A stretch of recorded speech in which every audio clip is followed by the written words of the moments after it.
কেউ ছাড় পাবে না। এবার পারভেজ হত্যাকাণ্ডের মূল হোতা সেই দুই বান্ধবীকে হন্যে হয়ে খুঁজছে পুলিশ। তাদের কাছ থেকে গুরুত্বপূর্ণ ক্লু পাওয়া যাবে বলে মনে করছেন তদন্ত সংশ্লিষ্টরা, যদিও এখনো তাদের খোঁজ মেলেনি। মূলত পুলিশের ভয়েই তারা গা ঢাকা দিয়েছে। আগ থেকেই জানা কথা তারা পালাতে পারে, তাই ঘটনার দিনই কেন তাদের গ্রেপ্তার করা হয়নি সেই প্রশ্ন উঠেছে চারিদিকে। এখন হত্যাকাণ্ডের 3 দিন পেরিয়ে গেলেও যাদের কেন্দ্র করে হত্যাকাণ্ড ঘটেছে সেই দুই ছাত্রীকে খুঁজে পায়নি পুলিশ। ওই দুই ছাত্রীকে খুঁজে পেলে হত্যাকাণ্ডের রহস্য উন্মোচন এবং ঘটনার অন্তরালে কোনো ঘটনা ছিল কিনা সেসব বিষয়েও জানা যাবে। পুলিশ বলছে পারভেজ হত্যাকাণ্ডের ঘটনায় 4 জনকে গ্রেফতার করা হয়েছে।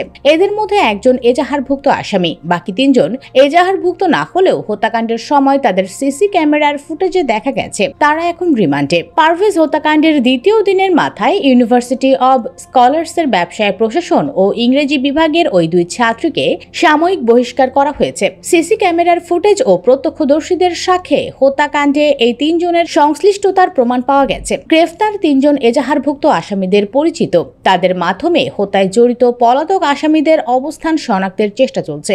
ইউনিভার্সিটি অব স্কলার্স বিশ্ববিদ্যালয় সূত্রে জানা যায়, তদন্ত চলাকালে প্রক্টোরিয়াল কমিটির সদস্যরা বহিষ্কৃত 2 শিক্ষার্থীর সঙ্গে যোগাযোগের চেষ্টা করলেও সফল হননি। ফলে তাদের সরাসরি কোনো বক্তব্য পাওয়া যায়নি।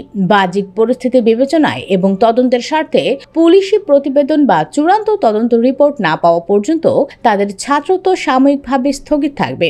মামলার তদন্ত অগ্রগতির কাজে ওই দুই ছাত্রীকে প্রয়োজন বলে মনে করেন পুলিশের তদন্তকারী কর্মকর্তারা। তদন্ত সংশ্লিষ্টরা বলছেন, ওই দুই ছাত্রীকে পাওয়া গেলে তদন্তের বেশ কিছু জট খুলবে। হাসাহাসির কথা বলা হচ্ছে, সেটার শুরু কিভাবে এবং এর আগে কোনো ঝামেলা তাদের মধ্যে ছিল কিনা সেটিও তদন্ত করে দেখা হচ্ছে। হত্যার শিকার পারভেজের মিড টার্ম পরীক্ষা চলছিল। পরীক্ষা শেষে 19 এপ্রিল বিকেল 3টার দিকে বন্ধু তরিকুল, সুকর্ণ, ইমতিয়াজ সহ কয়েকজন বিশ্ববিদ্যালয়ের বিপরীতে র্যানকন বিল্ডিং এর সামনের একটি সিঙ্গারার দোকানে দাঁড়িয়ে কথাবার্তা বলছিলেন, হাসাহাসি করছিলেন। তাদের পেছনে ফুটপাতে দাঁড়িয়েছিলেন ইউনিভার্সিটি অব স্কলার্সের 2 ছাত্রী ও তাদের বন্ধু প্রাইম এশিয়ার মেহরাজ ইসলাম, আবু জহর গিফফারি পিয়াস ও মাহাথির হাসান। এক পর্যায়ে পারভেজদের হাসাহাসি নিয়ে এই শিক্ষার্থীরা নোটিশ করেন। কেন তাদের কটাক্ষ করে হাসাহাসি করা হচ্ছে তা তারা জানতে চান।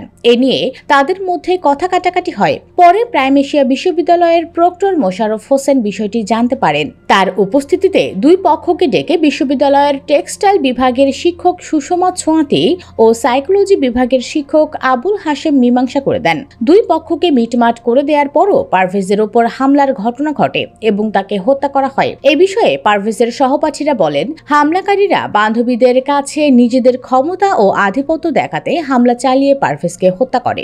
পারভেজ ও তার বন্ধু তরিকুলের ওপর যারা হামলা চালিয়েছে তাদের মধ্যে বেশ কয়েকজন ছাত্র থাকলেও কয়েকজন কিশোর গ্যাংয়ের সদস্যও ছিল।